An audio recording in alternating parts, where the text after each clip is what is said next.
ask you how you are, you just have to say that you're fine when you're not really fine, but you just can't get into it because they would never. Okay, extensions. Reilly Smith, 3 years, $5 million per. It's kind of high, in my opinion, especially because he's been injury prone. And like, I think I would have rather kept Dadonov, honestly. Like, he's an original misfit, and I appreciate that, but signing him at 3 years for the same cap hit is just kind of rough. I really hope he proves me wrong. I was kind of shocked with Braden McNabb's re-signing, especially because we had a young defenseman. It was announced that Max Pacioretty was going to be going under a surgery for his Achilles tendon, and he's going to be out for the next like 6 months. And so the trade to Carolina makes a lot of sense now. We still had to give up Dylan Coughlin, but like honestly giving him away for free when the Canes can put him on LTIR for the next 6 months and then try to finagle their way around the cap. I mean, I still would have done it for just Pacioretty for future considerations. Throwing in Dylan Coughlin was just kind of We still have yet to sign Nic Hague, speaking of young defensemen. We did extend Nic Roy at $3 million for the next 5 years, and I love that deal. Oh my goodness, he's shown that he can do that one move that gets him every time, right? Keegan Kolesar, 3 years at $1.4 million for what he brings. Yeah, great, okay, I guess. The Golden Knights came to Salt Lake City, and so my son and I went up. We got to take a couple pictures with Chance. Keegan Kolesar was on the ice. He seems like a really awesome guy. I just hope he's able to finish. That's what she said. With the puck. Because he puts himself in all the right positions to score and just can't get them to go past. So maybe this will change this year, and if not, well, he...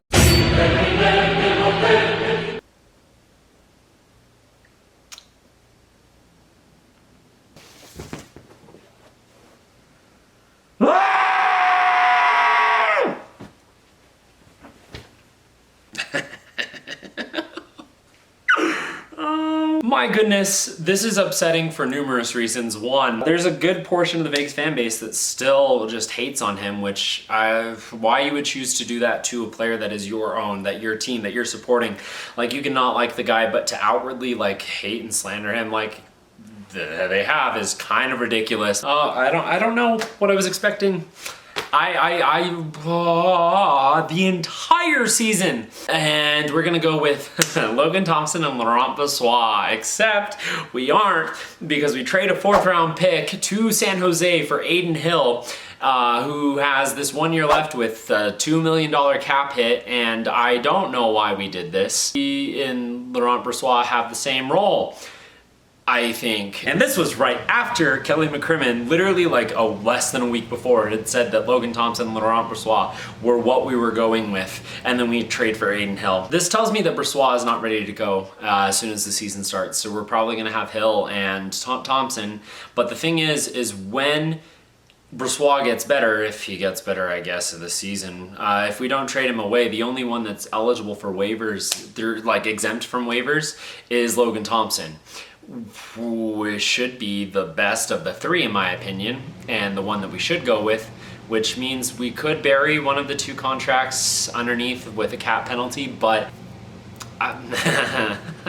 this is skipping an important thing too, because we signed Phil the Thrill 2-time Stanley Cup champion Kessel to a 1 year, $1.5 million deal, which that deal is mwah. I love this deal because Phil Kessel didn't have that many goals this last season. He only needs 4 to hit 400, and he's gonna hit that with us as long as he doesn't get injured in the first or second game of the season. Like our top goal scorer last year. He scored 40-something points on an abysmal Coyotes team.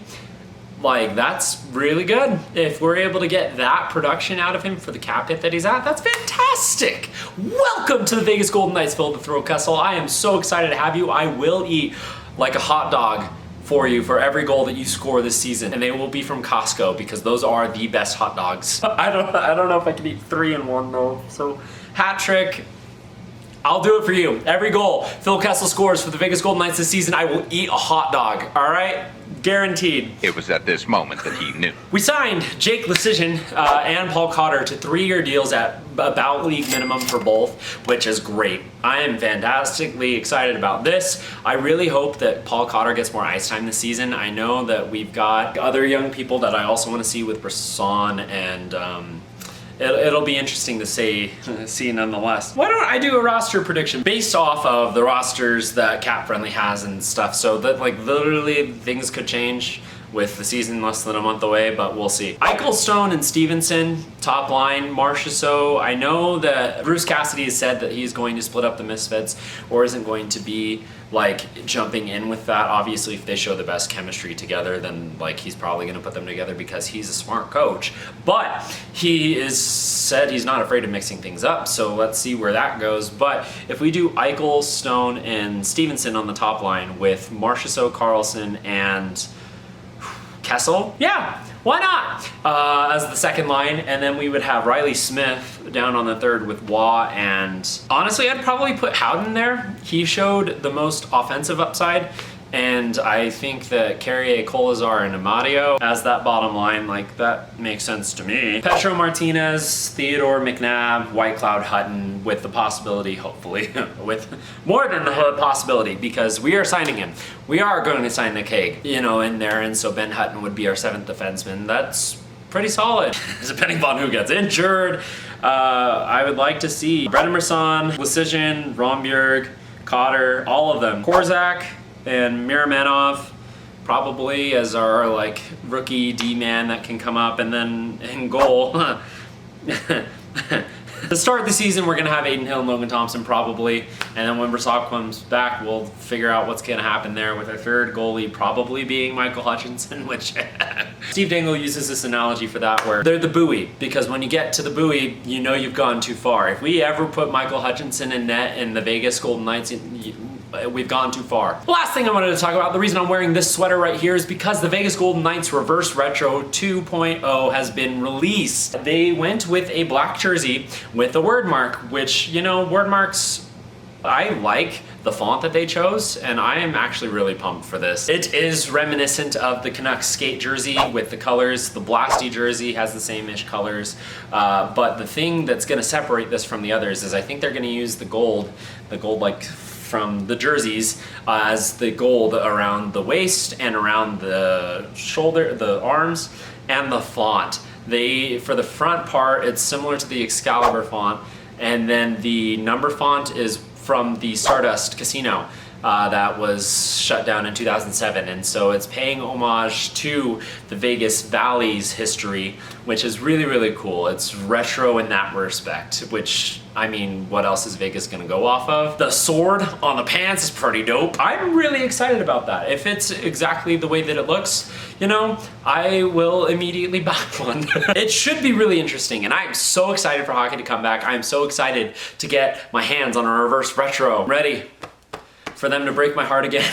Because I swear, somebody's gonna go down with an injury in game 1, and I am going to launch into a panic attack. What are your thoughts on the reverse retro? Who would be the player that you would get on the back? I'm thinking between Kessel, because why not? It's a 1-year thing, I really do like Logan Thompson, but when I get a Henderson Silver Knights jersey, I'll probably choose him because of the inaugural season and all that. Eichel. Anyways, it's gonna be it for today's nightly review. Thank you so much for watching, and have a good night.